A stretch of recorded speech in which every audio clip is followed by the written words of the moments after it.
Lemon juice এটা তো জীবনে অনেকবার বানানো হয়েছে, বাট আজকেরটা পুরাই অথেন্টিক ছিল। কেন জানেন? কারণ বাসার সামনে থেকে একটা লেবু নিজ হাতে ছিঁড়ে সেটাকে ফ্রেশ করে সাথে সাথে জুস করে খেয়ে নিয়েছি। টেস্ট আর অভিজ্ঞতা দুটাই পুরো অসাধারণ ছিল।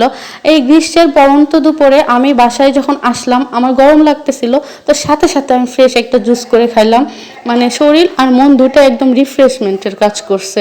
কি বলবো, আপনারাও এই ওয়েদারে লেবুর জুস বেশি বেশি খাবেন, কারণ লেবুর জুসটা আমাদের বডির জন্য খুবই উপকার। আর সিজন চেঞ্জ হওয়ার সময় মানে ভাইরাস, জ্বর, বিভিন্ন ঠান্ডা, সর্দি, কাশি বাচ্চাদের বড়দের লেগেই আছে। তো আমরা যখন এই জুসটা খাবো, আমাদের হচ্ছে শরীরে অনেক উপকার হবে। সর্দি, জ্বর, ঠান্ডা কিছুই লাগবে না।